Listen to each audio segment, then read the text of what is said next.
जय श्री राम मेरे प्यारे भक्तों, हाजिर हूँ एक नई रहस्यमयी कहानी लेकर। गरुड़ पुराण के 28 नरकों पर आधारित एक रहस्यमयी कथा। आइए शुरू करते हैं।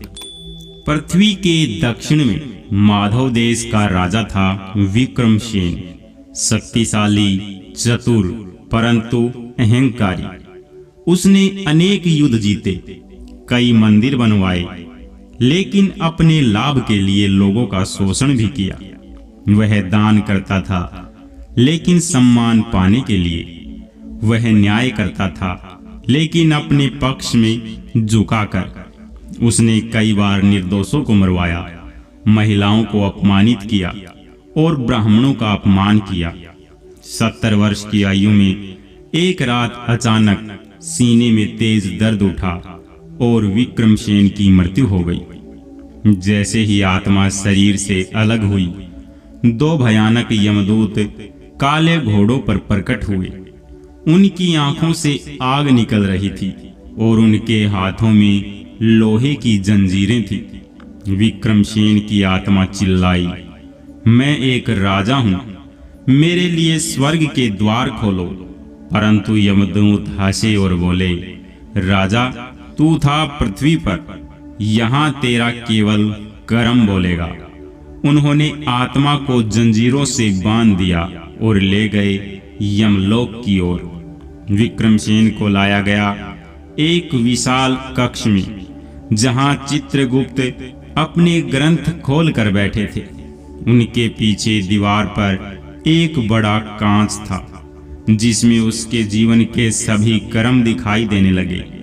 राजा विक्रमसेन, तेरे पाप भारी हैं, तेरे पुण्य तुझे नरक से नहीं बचा सकते, लेकिन तेरे प्रत्येक पाप के लिए अलग नरक निर्धारित हैं। यमराज प्रकट हुए और बोले, अब इसे दिखाओ 28 नरकों की वह यात्रा जो इसे इसके कर्मों के कारण भुगतनी है।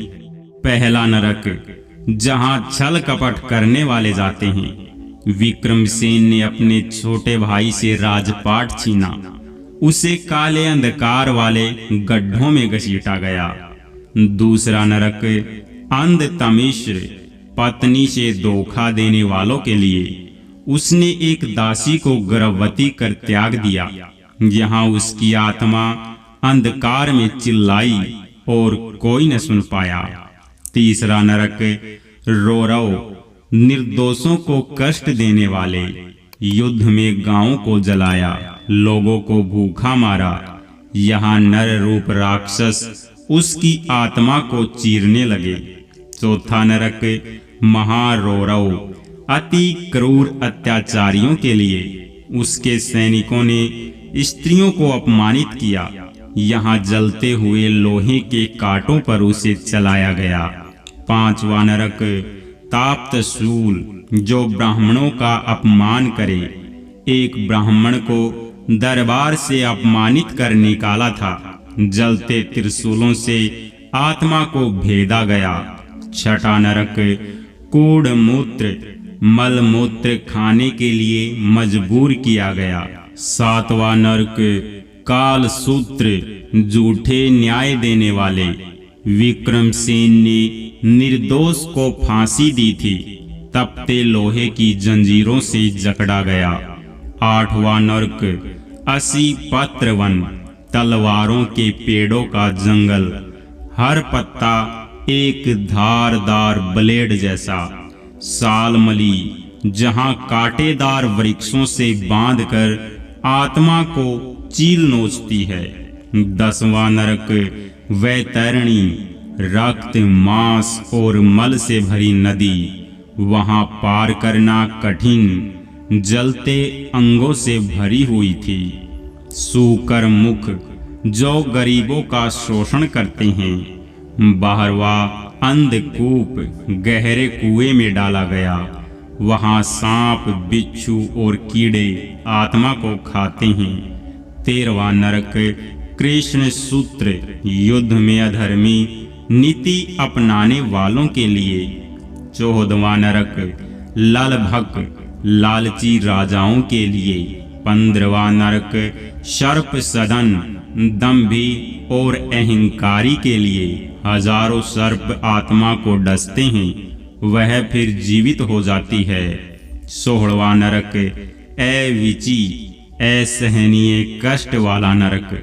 आत्मा को पहाड़ से गिराया जाता है बार बार। 17वां नरक अयह पान गरम लोहे का पानी पीने की सजा। 18वां नरक अक्षार करदर्म तेज रसायनों से नहलाया गया। 19वां रक्षोगण भोजन, जहाँ राक्षस आत्मा को भोजन बनाते हैं। 20वां नरक शूल प्रोत, शरीर में हजारों बर्छी घुसी हुई। 21वां नरक दंड शूक, दंड देने वाले राज्यपालों के लिए। 22वां विलोहित, जहां हड्डियां पीट पीट कर तोड़ी जाती हैं। 23वां नरक उद्धर्व बाहु, जहां आत्मा को हाथ ऊपर बांध कर रखा जाता है। 24वां नरक पर्णरोध, संतान को मारने या गर्भपात करवाने वालों के लिए। 25वां नरक विषण घुटन वाला नरक।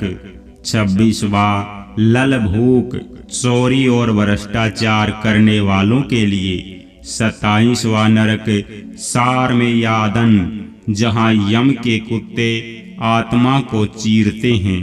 28वां नरक अंधमूल, जहां आत्मा को वापस नीचे गिरा दिया जाता है पुनर्जन्म के लिए तैयार करने के लिए। अंततः विक्रमसेन थक चुका था। सभी नरकों की पीड़ा झेलकर वह चित्रगुप्त के समक्ष फिर खड़ा हुआ।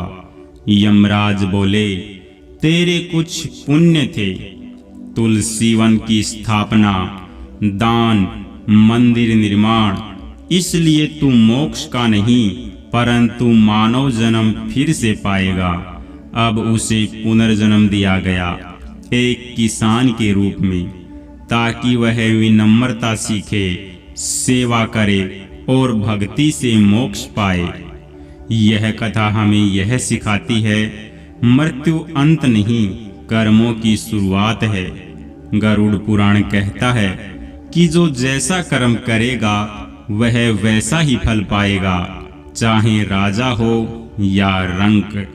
जय श्री राम। मेरे प्यारे भक्तों, आपको यह कहानी, यह कथा कैसी लगी कमेंट करके जरूर बताएं और आपके अपने YouTube channel Hindi story kingdoms को सब्सक्राइब करें, ताकि आने वाली ऐसी ही नई नई धार्मिक कहानियां आपको सुनने को मिले।